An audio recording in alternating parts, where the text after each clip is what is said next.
from Hollywood, the Hollywood Radio Theatre.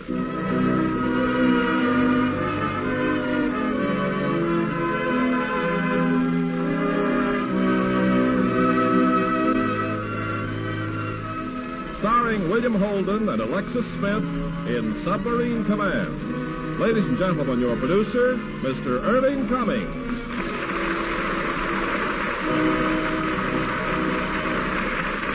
Greetings from Hollywood, ladies and gentlemen. We are all aware of the perils of the submarine service and can therefore sympathize with the officer who has command over the lives of men aboard his ship.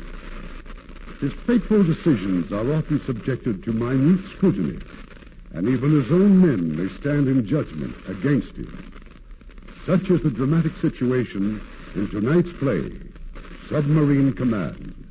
And starring in his original role in this exciting Paramount picture, we have William Holden, and as his co-star, lovely Alexis Smith. Now, Submarine Command, starring William Holden as Kenneth White and Alexis Smith as Carol.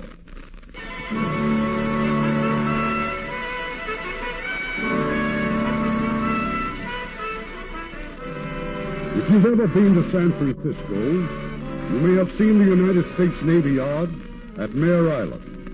When the war ended, scores of submarines, battle-scarred veterans of the Pacific, tied up at Mare Island and became part of our mothball fleet, the Submarine Reserve.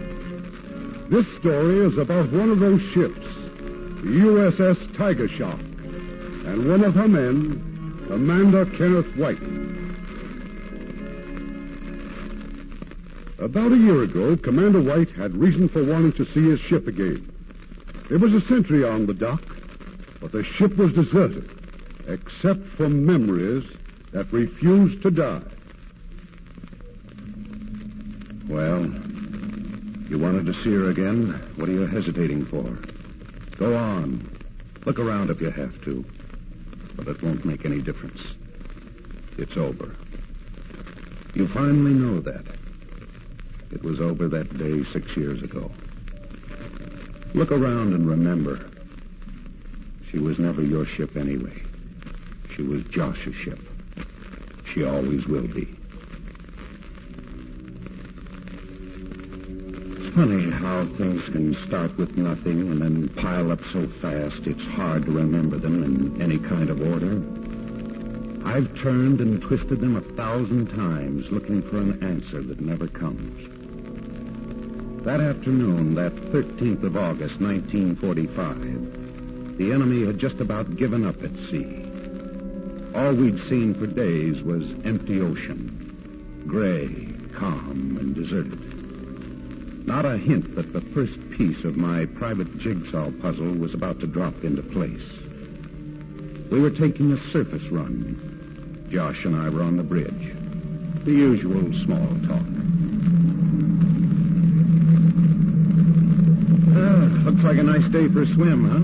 Oh, you wouldn't like it, Ken. That water's about 50 degrees. Well, that's what we call warm back in Michigan. Oh. Down in Kentucky, we chop it up and pour bourbon over it. Permission to come on the bridge, sir. Granted. Looks like we got some business. Plane from one of the carriers forced down on the drink. There's a pilot floating around in a rubber raft. Any bearings? 075 from Point Yoke, about 15 miles from us. All right, let's start looking for him. Come right to 310, all ahead flank. Come right to 310, all ahead flank. We picked up the pilot about an hour later. He'd been floating around since morning, suffering mostly from an acute case of boredom. Josh turned him over to me, and I fed him and clothed him, and then took him to my quarters to complete the report for the log. You mean to tell me you're the executive officer and they hand you a room like this? That's right. What's your full name? Mars, Peter J. How can you move in this telephone booth? Now, let's see. We were talking about Australia. You were talking about Australia. How the lovely. You never been there? Nope. Oh, brother, you've been cheated. My advice to you is sue. Look, I've got to finish this report. Serial number. 837661. There was a little whack in Sydney on special duty. Ooh, talk about war effort. What ship? Ticonderoga. Hey, how can you sleep in a box like this? You know, this is the sort of punishment they should give strictly to academy guys. I'm an academy guy. Okay, so I'll kill myself. What happened to your plane? Went inland after a zero. I didn't have enough gas to get back to the carrier. You get to zero? Well, Natch. Not only did I... Hey, what have we here? A girl's picture, huh? To Ken, all my love forever, Carol. Hey, that's a very pretty wife you got. She's not my wife. Well, why not? When did you have your last physical? I think you're minus your corpuscles. No, I just couldn't pin her down. Got a mind of her own and a career. Big advertising job in San Francisco. Well, all the better. Friend, if I had a girl like that, I'd get a license and marry her during lunch hour. You know, I think you would. Hey, Ken, some gin rummy later? Yeah, if I'm still awake. Oh, what a life. You mean all you guys do is loaf around here with nothing to do but pick up flyers and play a little gin? Occasionally we do other things. 18 Jap ships. 18? Well, I take it all back. You're a real bunch of gunslingers. Yeah, all except me. I just reported aboard. No action at all? I was in New London most of the time, then 3 cruises on the Starfish. I didn't even see a chap. Oh, well, what's the difference? The war's practically over. In a couple of months, we'll all be sitting in some noisy saloon drinking that dirty old whiskey and watching the girls wiggle by. Tell me something, Morris. Sure. You ever think of anything but dames? Let me see. No, never. Nothing but dames.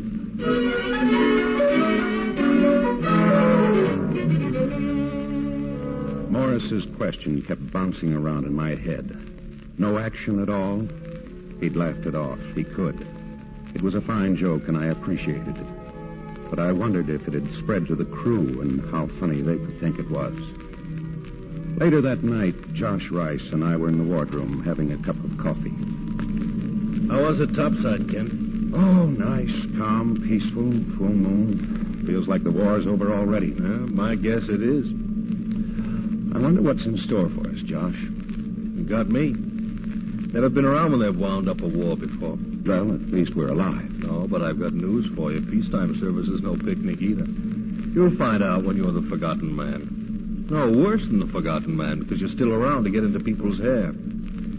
Find yourself stuck with dull office jobs and paperwork. You'll see people out of service making big money. And all you'll have is the knowledge that if the country needs you again, it'll need you desperately. Well, that's something. If you're a naval officer, that has to be everything. Don't kid yourself, boy. From here on in, it'll take plenty. Well, I better get this letter off to Alice. Oh, give her my best, will you? Yeah, sure. Wonder where I'll mail this from. Captain speaking. Very well, I'll be right up. Station a tracking party, Ken. Sighted some Japs, and I think we've got business. I'll take over, Carlson. Yes, sir. 1 tanker, 2 small freighters, and 2 escorts. Probably our last shot, huh? All right, let's get going. Battle station's torpedo. Battle station's torpedo. Aye, aye, sir.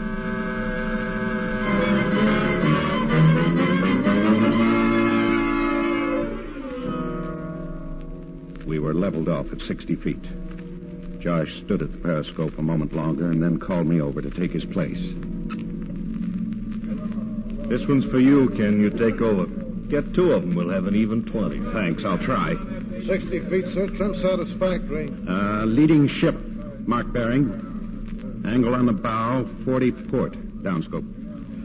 We'll fire 3 torpedoes at the first ship, 3 at the second, then swing our stern tubes on the tanker.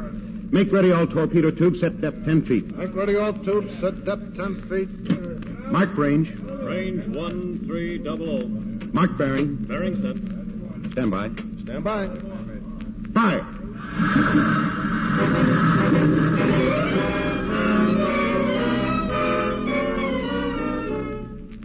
We got both freighters, but the tanker had turned and was heading for the shallow water, closer to shore.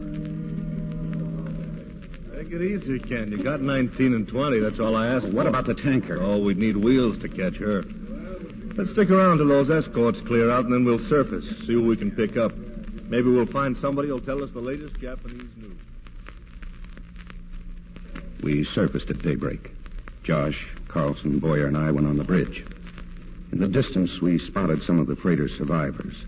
And then suddenly a dive bomber was coming at us from out of the clouds. Watch it, Captain. Machine guns. Get below. Get below.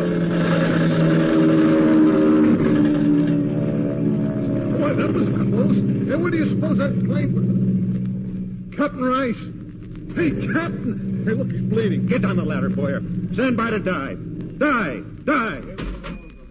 But the captain, he's been hit. I told you to get below. The captain's been hit. It's too late. We're diving. Take her down to 100 feet.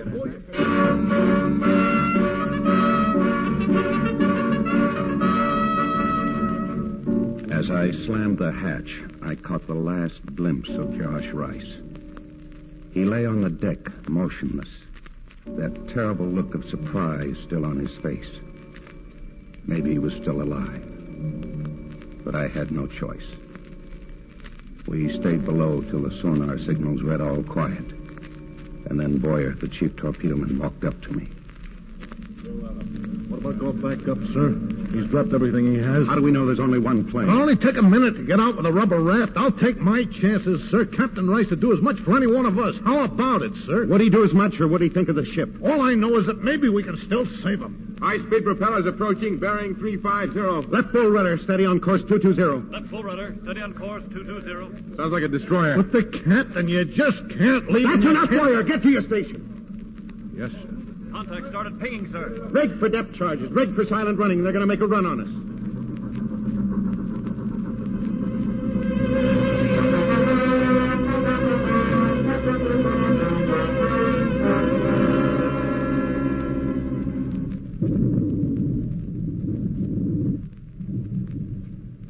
We sat there, taking everything they could drop on us.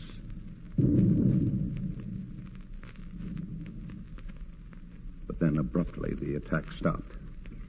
It didn't make sense. But the destroyer was leaving, the sound signals of its engines growing fainter and fainter. And then we learned the reason why. The Jets have surrendered, sir. I just got word in the radio room. They surrendered. The war's over.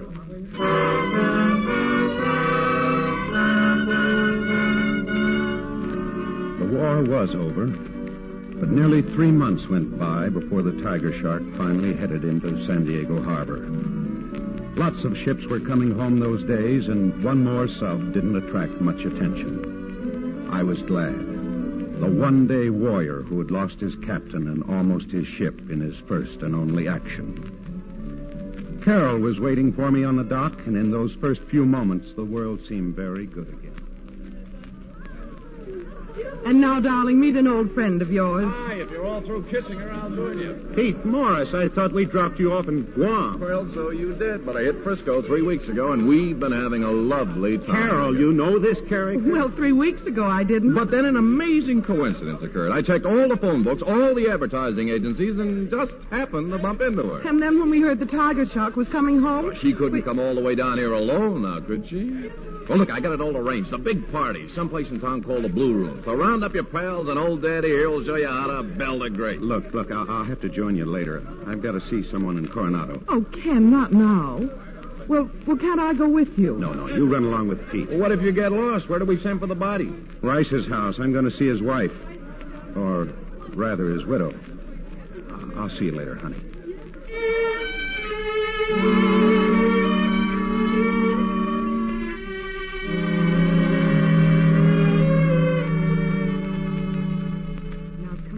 Ken, please. Sit down. As soon as you phoned, I broke out the rum. Only proper welcome for the sailor home from the sea. Now tell me, how does it feel?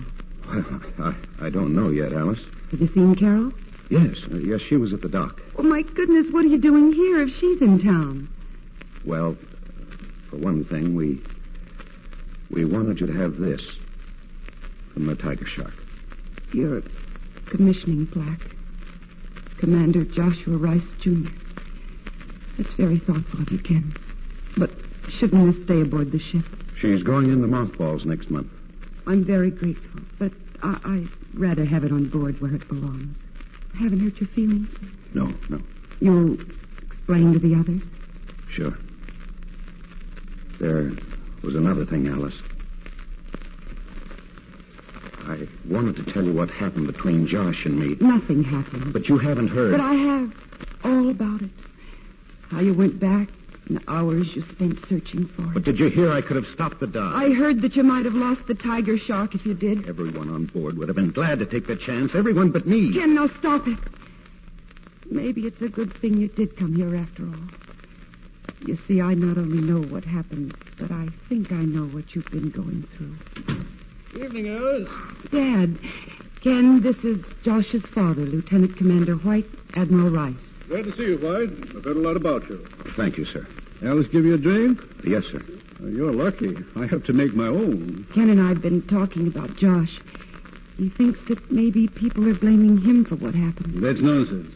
I wish I could say the same, sir. Why can't you? Naturally, everybody wanted to go up for Josh. It was your job to stop them. Sometimes it's harder to do the right thing than it is The courageous thing, sir? Were you afraid? No, sir, I don't think so. Neither do I. And if you'd have been up there instead of Josh, he would have done exactly what you did. Thought of the ship first. Isn't that so? I suppose it is, sir. The war's over, Ken. Forget the Tiger Shark. Now go and find Carol. Make her glad you're home. Be glad yourself. I might do that. Promise? That's an order, White. Yes, sir. Good night. Good night. Well, what are you doing? Getting the cards, of course. You didn't think I was going to let you keep that $385, did you? Sit down. I card you.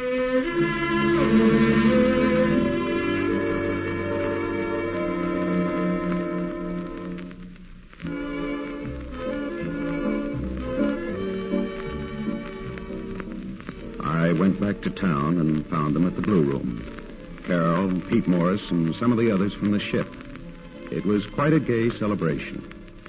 I've missed you so, Ken. Either that or my blood's thinning out. Hey, that sounds serious. Let's stop dancing and talk about it. You just come with me. Oh, I've got a present for you. Here. What do you call that? It looks like a tooth. Well, that's just what it is. From a female aardvark. It's an African love charm. Did you know that the average aardvark has 63 children? And that's just average? Say, where'd you get that thing? Around the corner, one of those crazy joke stores. The man said that in Africa, when a girl wants to marry somebody, she just drops the tooth in his pocket. Like this. It's pure magic. And what if he refuses? Then he's eaten by a crocodile a week or so later. Real cast-iron guarantee, huh? I hope so. Ken, I've quit my job, given up my apartment, and bought all sorts of luggage. And what does that mean? I don't want a crocodile to get you. Well, in answer to your proposal, we'll give it a try for about 30 or 40 years. Oh, Carol, I love you.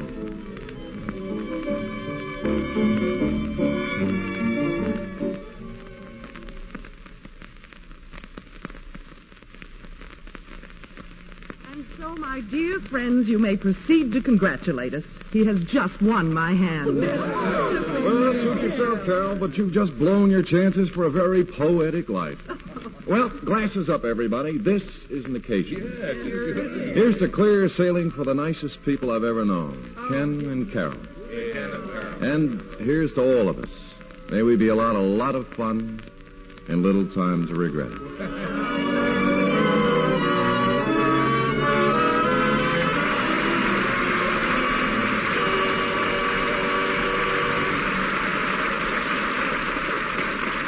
In a moment, we'll continue with Act 2 of Submarine Command.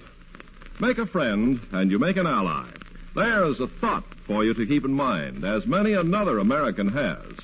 Dr. Frank Laubach kept it in mind and devoted his life to helping others. He first went to the Philippines as a missionary in 1915, and some 10 years later went to live among the then primitive Moros.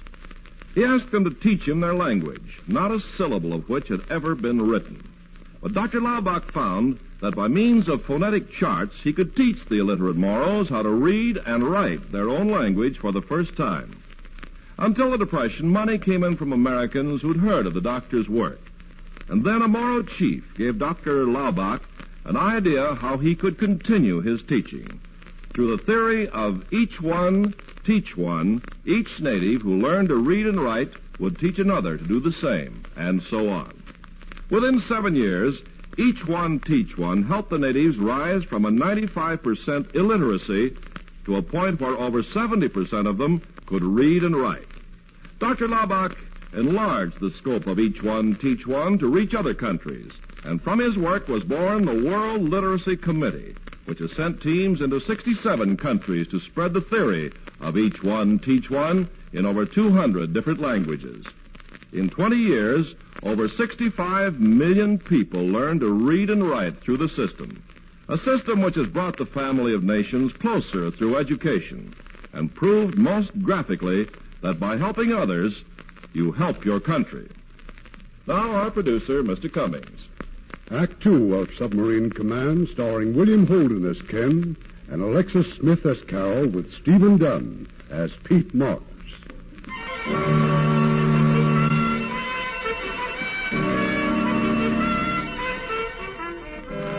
Carol and I were married that week, and in the years that followed, the war faded into the past, and I kept busy in the present. I was stationed now at Mare Island under Josh's father, Admiral Rice.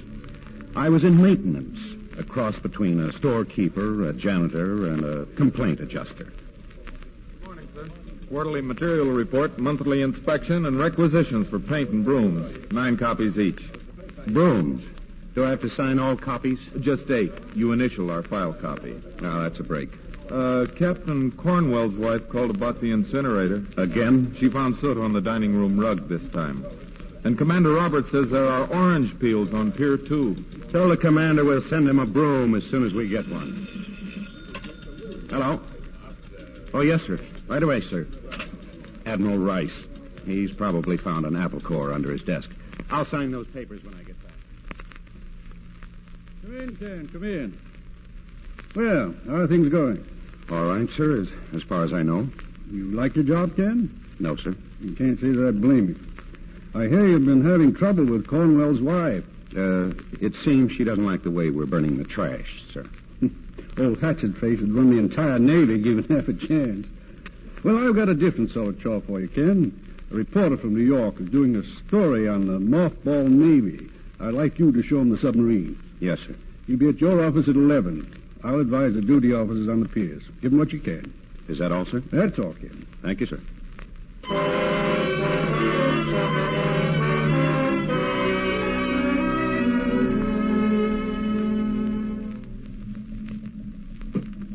Well, there they are, Mr. Gavin. 64 submarines, all nicely done up in mothballs. It's $6 million apiece. That's close to $400 million, Commander. That's right. Why don't you junk them? Let the taxpayers get something back for their money. Well, what if we should need them again?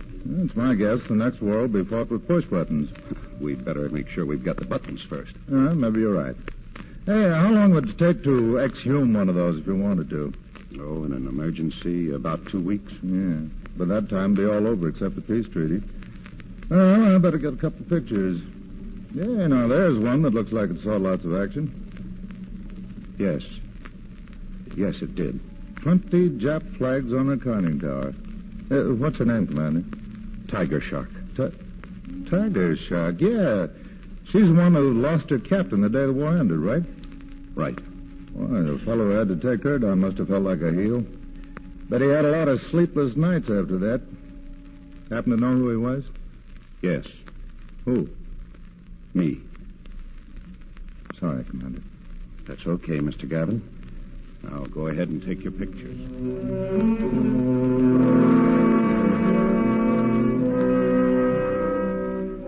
He was right. That officer must have felt like a heel. Who'd I been kidding? I was still the one-day warrior who lost his captain in his only enemy action. And then just before you got home, darling, Pete Morris called. He's coming over for dinner. Hasn't he got any other place to go? Ken. Oh, I know. Poor, lonely Pete, grounded on the very tough duty of teaching naval ROTC. All right. I'll call him back. Just tell him I've got jaundice. Just what have you got? Nothing. Something happened today, didn't it? Well, what makes you think so? I can tell. All right, I'm fed up. With what? With being a clerk and a janitor and a glorified errand boy with lots of things. Ken, why don't you change your job? Oh, sure. Just call the chief of naval operations and tell him I'm bored. I can't change jobs, and you know it. I'm in the Navy, remember? I could hardly forget it. And you can hardly forget that you gave up a $300 a week job to marry me, can you? Finish your drink, Ken. I'll go in and set the table. Carol hadn't deserved that. Not any of it. I wanted to apologize, but I didn't know how. So, like every husband, I hoped that a gift and a party at the club might substitute for the words I couldn't find. I planned it for the following night. The next day at the office. More signatures for you, sir. Oh, and a couple of other items. Well, like what? Well, there's a new chief outside reporting for duty, and a call from Parsons at the reserve fleet. He wants to know if we have any qualified submarine men. Why? They just got orders to put the Tiger Shark back in commission. Tiger Shark? How'd they happen to pick her? I don't know.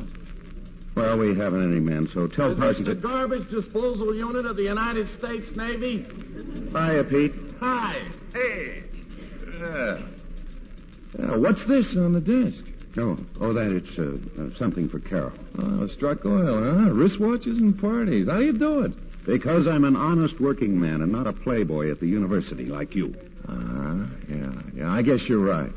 Teaching naval ROTC is a lead pipe cinch. No courses to give out except navigation, gunnery, engineering, naval history, naval customs and traditions, communications, and ship handling. 2 or 3 afternoons a week drilling, 1 night a week with a naval reserve unit, 2 nights preparing examination papers, 3 nights correcting them, and 8 nights and Sundays trying to keep ahead of my students, most of whom are not sure they want to be in the Navy in the first place.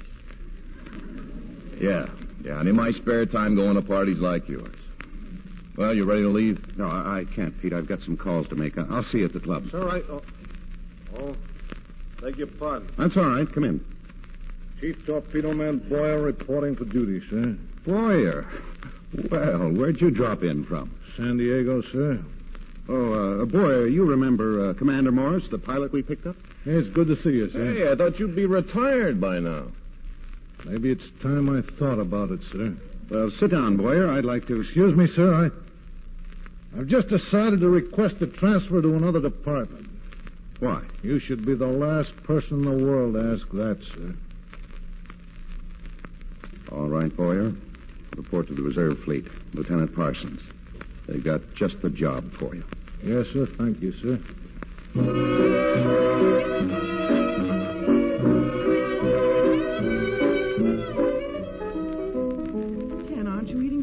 Hardly touched your dinner. I'm not hungry. I think the orchestra's better this year, don't you? They're a bunch of plumbers. That was a good band at New London. New London, that's the place. Just a couple of hours out of New York. You can run in for a few chorus girls, see the shows, big league baseball. Has the season started? Oh, sure, last week, Carlson. I guess Brooklyn will win again, just like last year. The Yankees beat their brains out. Well, I mean, before that, they won the division. It's a league, Harry, not a division. Well, what's the difference? Who cares? Well, if he doesn't know when the season starts, how does he know Brooklyn's going to win? Which is what I read in the papers, Ken. Would anybody care for more... Last World Series, that's typical.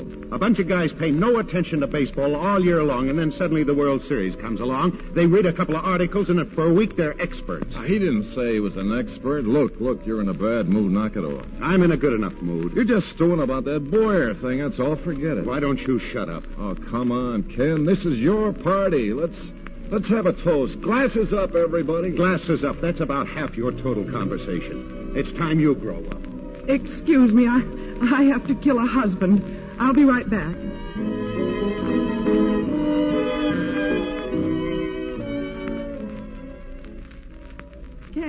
Ken, wait, please. Now, what was all that about? Nothing.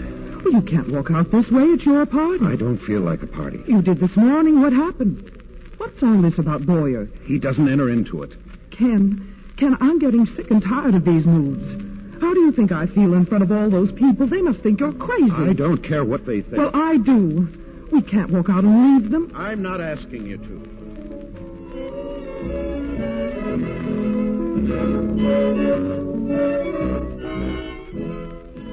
Well, Carol, what's new? Oh, he just has a headache, Pete. Is there anything so wrong with having a headache? Not if you don't have too many of them. I'm going after him. Good night, Pete.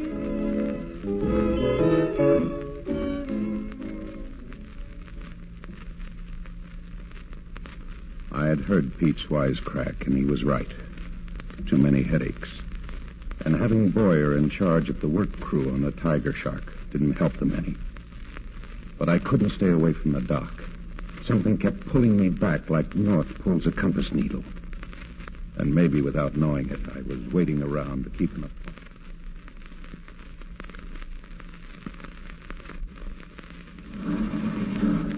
Well, how's she look, Commander? We're sure making progress. Yeah. Another week she'll be ready for dock trials. Yeah, so you told me yesterday. You know, I almost think I'd like to put in for submarine duty myself.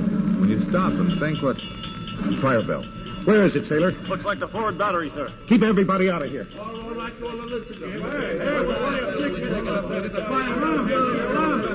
Oh, Ken. Where is it? Forward battery room. We've got it isolated, but there's a man in there. You, Stillman, get an asbestos suit and some CO2 cylinders. They're bringing them down the hatch now, sir. There isn't time for that. Open that compartment. Stand back, Boyer. You'd last about 30 seconds in there. There's a man in that room. He'll have to take his chance. Like Captain Rice took his chances, I went by the book once with And you'll go by the book again. Now get that suit on. Stillman, Adams, bear a hand on that suit. The rest of you stand by with that hose here.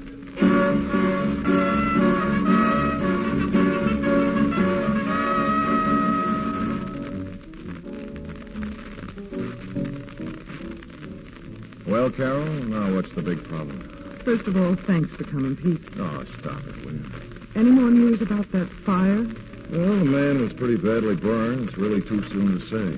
Harry Carlson told me that Boyer wanted to go right in. Ken wouldn't let him? Well, the Admiral had something to say about that, too. He told Ken that he did the right thing. If he hadn't, Boyer, and who knows who else, may have been killed. I heard him say so myself. Then Ken's all right.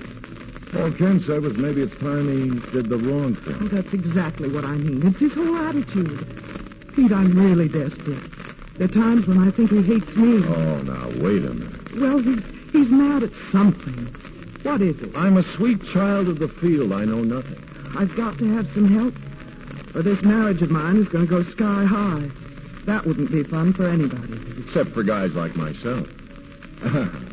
Don't worry. I'm one of those fellows that, well, we go to all the parties and we eye other men's girls, but when you're free, we don't want any part of it. So, okay, go ahead, shoot. Well, what do you think about Ken seeing a psychiatrist? Anybody who sees a psychiatrist ought to have his head examined. Joke. No joke. I know it sounds silly, but I've even thought about Ken quitting the Navy. What's so silly about that? Then it is the Navy. You do know something. All I know is that your marriage is headed for the rocks. Now, it isn't in the home, so it must be in the job. Get rid of the job. You honestly think that would help? I think it's the only solution. Tell him to get busy and look for something. Or better yet, you have the contacts. You promote something. Oh, he'll do fine. You'll iron out this beef between you, and you'll both live happily ever after. That'll be $25 for you. I think I'll have a cocktail after all. Good. You know, now that you're happily married again, I'm getting very interested in you.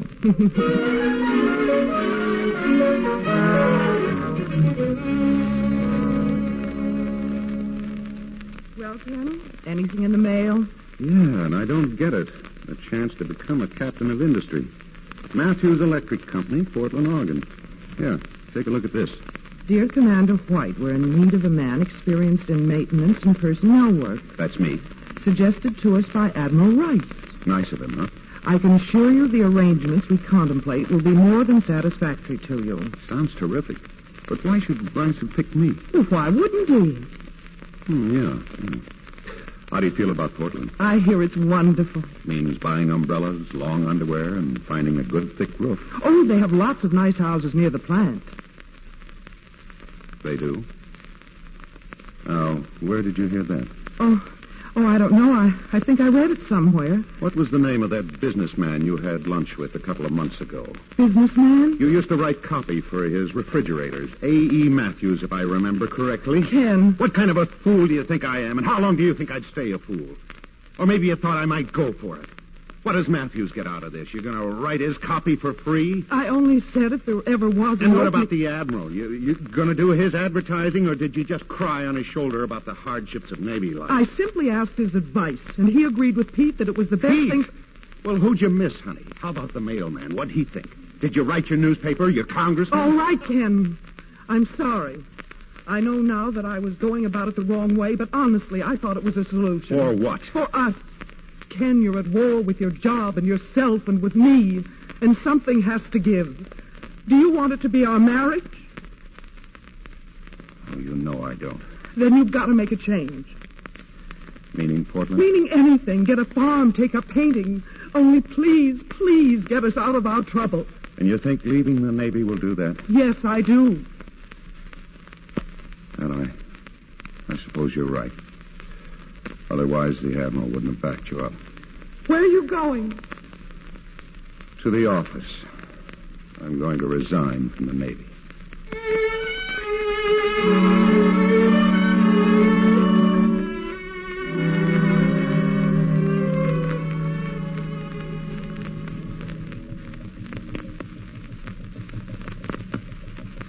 Hi. I guessed I'd find you down here at the dock. I thought I'd have a last look at the Tiger Shark. You, been waiting long? Quite a while. Who were you talking to? The sentry said that no one was aboard. I wasn't talking to anyone, just looking around. And thinking of Josh Rice and Boyer and... I'm sorry. No need to be sorry. You're very perceptive. Well, I've got a dozen things to do. I've got to call the moving company and make reservations Portland won't work, Carol. I can't beat this thing by running out on it. Then I'll still want to get my things moved out. Oh, look, Carol. Ken, please. Maybe we can talk it over. We have. We've beaten the subject to death. You can't seem to solve your problems in Portland, and I can't solve mine in the Navy. Isn't that right? I wish we'd made it. You're nice kinfolk. Goodbye, Ken.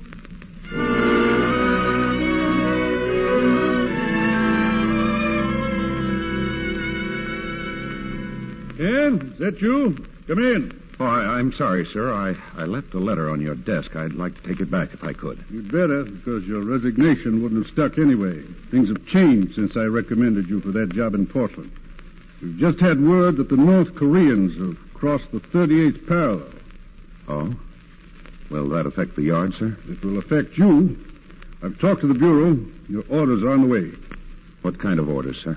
You're to take the Tiger Shark. Be ready for sea in 5 days.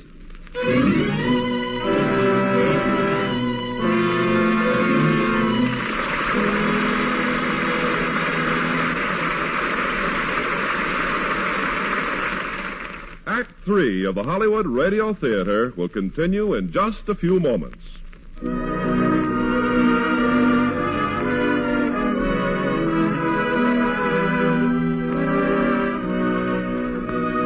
We pause now for station identification.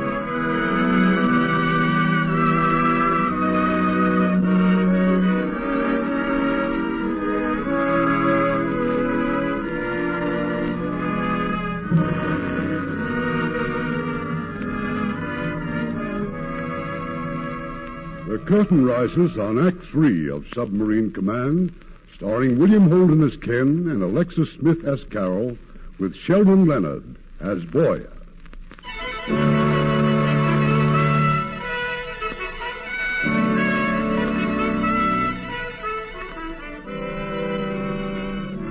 Aboard the Tiger Shark, as we left for Korea, were two old hands. Harry Carlson, now the executive officer, and Boyer. The middle of December found us on patrol in the Sea of Japan. Inland, things weren't going too well. Thousands of troops had been caught in a trap. They'd fought their way out towards the coast and were now praying for evacuation out of the port of Hungnam. But our orders still read patrol duty. Uncle Sam sure sends you on long trips. 8,000 miles, brother. Yeah, but for what, Boyer? For lifeguard duty, it says so in the log. Maybe you'd rather be at Hungnam with a couple of million reds on your tail. No, you don't have to go to extremes. Listen, sailor, you're a guest aboard a $6 million efficiency department with free light, heat, radio, air conditioning, mail delivered by destroyers, the best chow in the world. Only one thing wrong with this ship. Well, what is it? Never mind. I hope you never have to find out.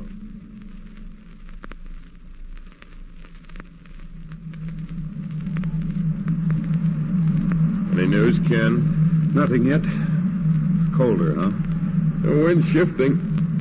I'm about to lose both feet. Barton will be up in a couple of minutes to relieve you. They get the mail sorted out yet? Yeah, you've got a dozen letters down there from Sue. Hey, thanks. You hear from Carol? Yes. Ken, I know it's none of my business, but... Look, there's nothing you can tell me I don't already know, including what a heel I've been. Permission to come on the bridge, sir? Granted. Oh, it's about time. Sorry, Harry, but I stopped to listen to the news from Hung Nam. Beachhead's still holding. They're moving men and equipment off as fast as they can load them. How many to go? Over 20,000. I'll see you below, Harry. Right. Now we're steering 355 true. Safety and negative are flooded. Ship's ready for diving.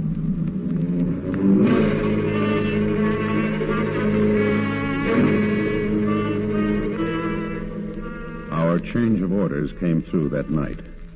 We were to rendezvous at once with an airplane carrier. Purpose, instructions for a special mission.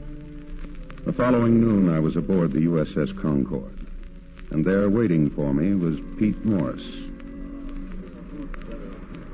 Well, what are you so surprised about? How did you get here? Simple. I told him I didn't want sea duty. Well, what's the latest on the home front? Oh, all quiet, I guess. Well, then you're not worried? Worried about what?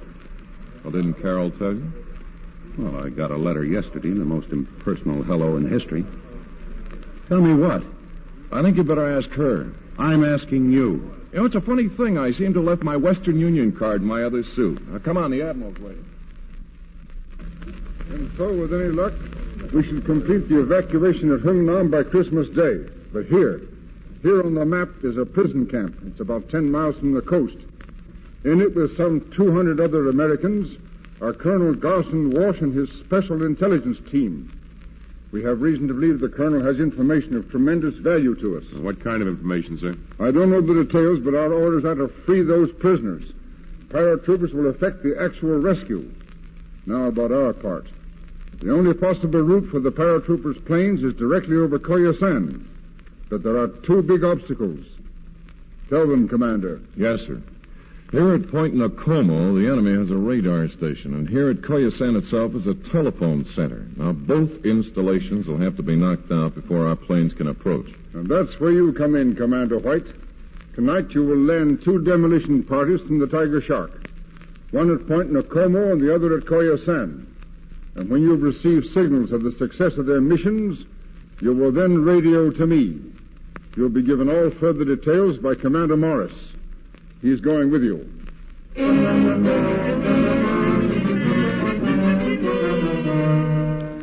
Half a dozen men left the Concorde and came aboard the Tiger Shark. And that night in the wardroom, we again went over our plan. So this whole deal hinges on us. Unless the Reds are completely surprised, they'll massacre the prisoners. And in order to surprise them, we have to cut the communications. Now, three of us are going to be responsible for the radar station, Major Kim, Lieutenant Barton, and myself. Okay, now we'll put you off on a rubber boat at Point Nakomo.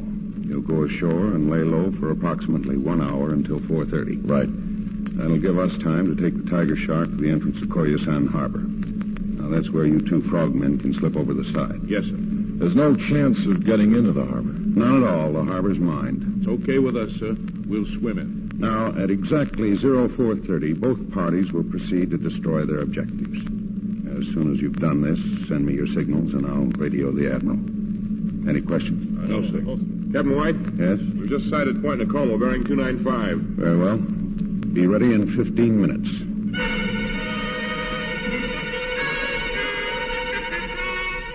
The three men left in the rubber boat. Pete, the Korean Major Kim, and Lieutenant Barton. And we headed south for Koyasan. That gave us a little extra time to brief the frogmen.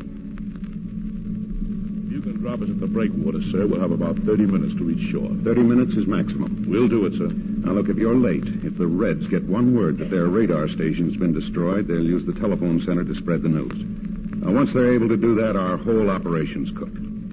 All right, now what about the... Sir, Chief Engineer requests permission to secure the starboard main motor. What's the trouble, Boyer? Bearing's running hot. How long to fix it? Can't tell yet, sir. At least a half an hour. Mr. Carlson? Sir? Make all speed possible on the port propeller. Pull an overload if you have to. We've got 17 miles to go.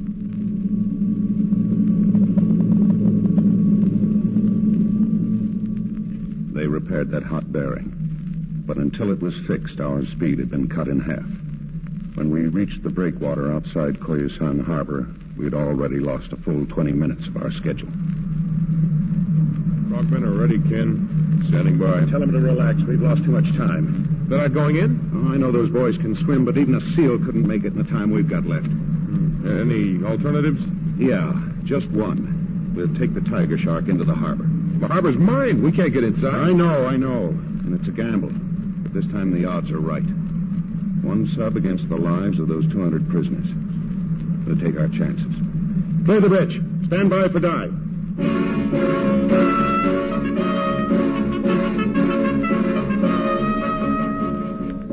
We went down to 40 feet.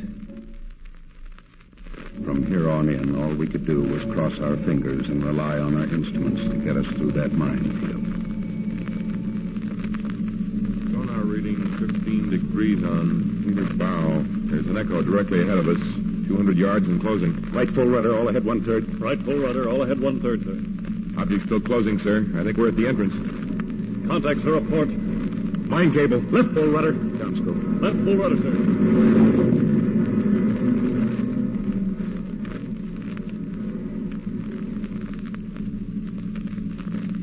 Clear, sir. Rudder amidships. Rudder amidships, sir. Steer 225. Steer 225, sir. Planer up. Let the frogmen off. Upscope. 38 feet. 35 feet. 31 feet.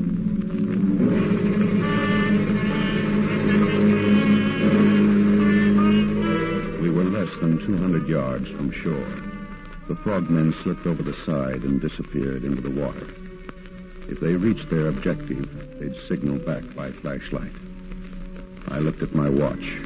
We were still 12 minutes behind schedule. Radio's just heard from Pete Morris. They've knocked out the radar station. That's half the job, but we're 12 minutes late. Well, what's the difference, Ken, provided the frogmen do as well? The difference is the planes with the paratroopers took off long ago. Unless they get the all clear to proceed, they'll turn back, and then we'll have to turn back. We just have to wait it out and see what happens. Did Pete have anything else to say? He said to tell you they'll try to make their way inland, that Major Kim knows that country. If they're lucky, they'll join up with the paratroopers. If they're lucky. And if I don't let them down, we've got to submerge. Secure the hatch. We'll watch the show through the periscope.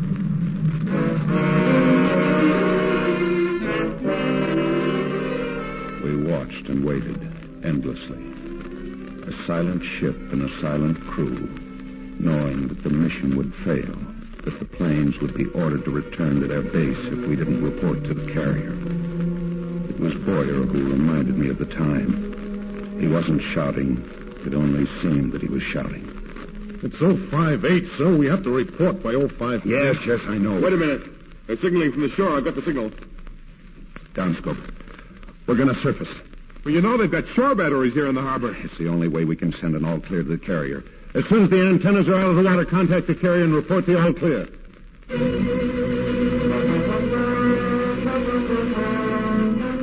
We got our message off, and then it started. First the searchlights from the shore pinning us down, and then the big stuff from the hills. We answered them with everything we had, but it wasn't enough.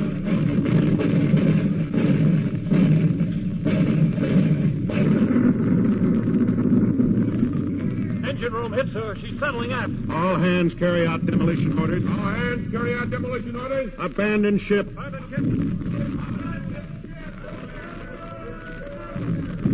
men leaped into the water. I thought they were all gone, and then in back of me I heard Boyer's voice. You'll need this, sir. Here, get a life jacket. Thanks, Boyer. Let's go, sir.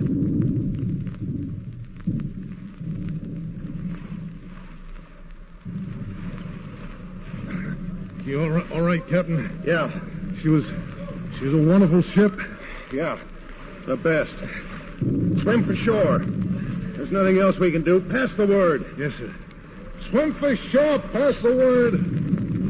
Ken? You hear what I hear? Hey, Sounds like paratroopers, sir. Right on schedule. Hey, here come the jets. Hey, something tells me things ain't going to be so tough on that beach after all.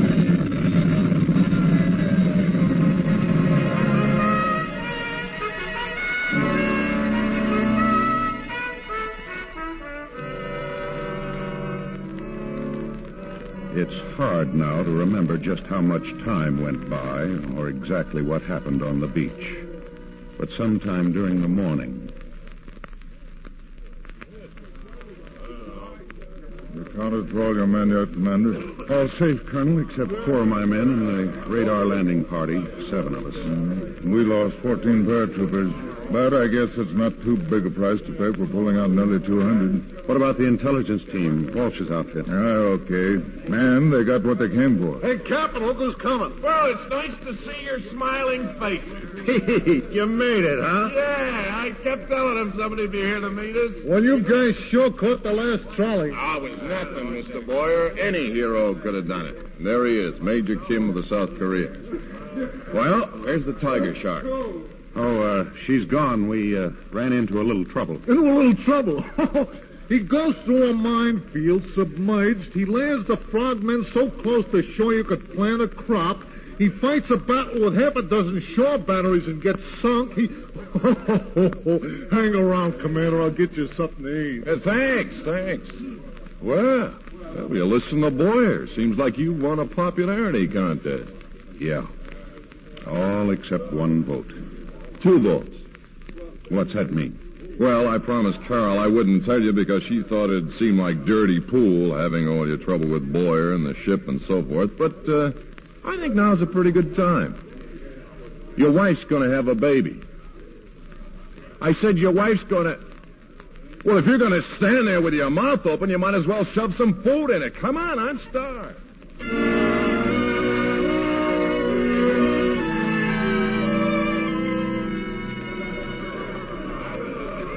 A couple of weeks ago, another submarine went down the ways and into the water. Bigger and better than anything we've ever known. Carol was there at the launching. She was the one who swung that familiar bottle of champagne. I hereby christen the USS Tiger Shark.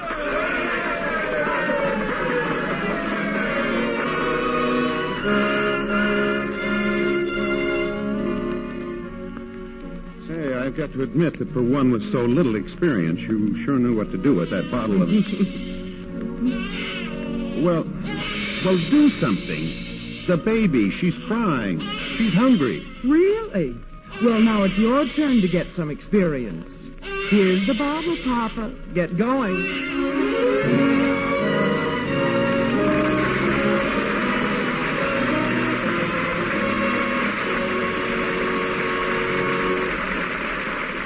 In a moment, our stars will return. Make a friend, and you make an ally. There's a thought for you to keep in mind, as many another American has. Elizabeth Vining was an American who probably had more individual success than anyone else in creating a strong feeling of friendship between the United States and Japan. In 1946, she was selected for the important job of teaching English to the 12-year-old Crown Prince Akihito. Her tour of duty was for 2 years. In Tokyo, she found a class of 20 boys had been assigned to her. By patiently conducting her class completely in English, Miss Vining gradually taught them a language they were eager to learn. Her methods of teaching and subject matter were of her own choice. The boys studied American history and democracy, had discussions on the United Nations, and the prince memorized Lincoln's Gettysburg Address. At the end of her assignment, Miss Vining agreed to stay another year, since the prince's English had reached the point where he could understand the expression of ideas.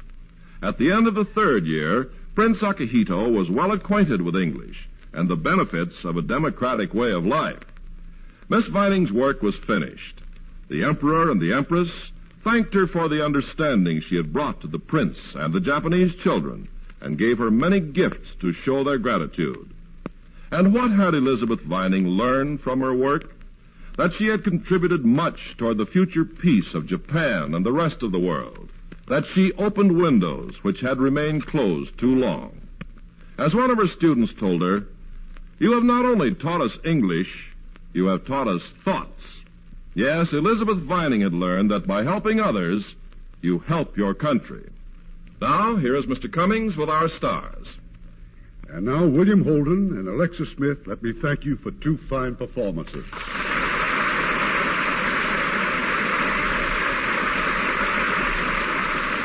You know, whenever I congratulate the stars after the play, I think back to the early silent days when actors didn't receive screen credit. It was only when the fans wrote in and asked the names of the artists that they were properly identified. Of course, some of us didn't want to be identified. Sometimes today, they don't want to be identified either. Why, some of us have been known to sneak into the studio after our picture's been previewed. Oh, now you're just being modest, Alexis. I just saw your latest picture, and you were simply great. Well, as a matter of fact, Bill, I just saw your latest picture, and you were just sensational. Aren't we the coy ones? By any chance, are you talking about Paramount's new picture, The Turning Point, starring William Holden, Edmund O'Brien, and Alexis Smith? Irving, there was no need to mention our latest picture, The Turning Point. I just thought someone ought to say a good word for Edmund O'Brien. Well, I'll say a good word for Eddie any time and any picture. Be sure to listen next week to Jane Wyman in a heartwarming drama the whole family will love. RKO's moving story of the Blue Veil. It's one of my favorites, Irving. Good night. Good night. Good night, and thanks for a wonderful evening. This is Irving Cummings saying good night to you from Hollywood.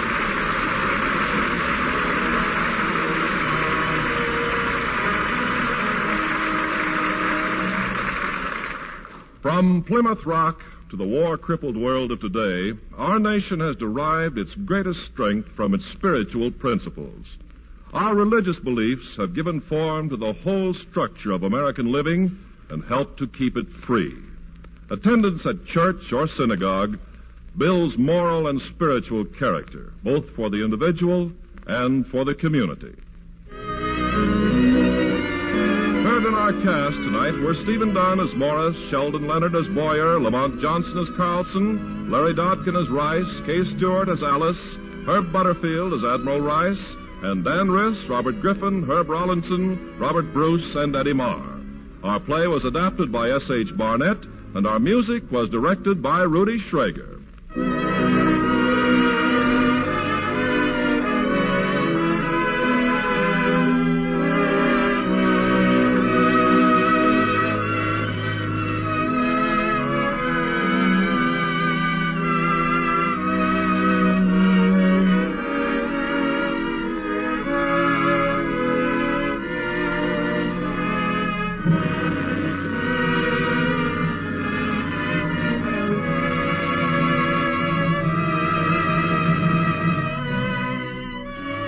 Radio Theatre is a presentation of the United States Armed Forces Radio Service.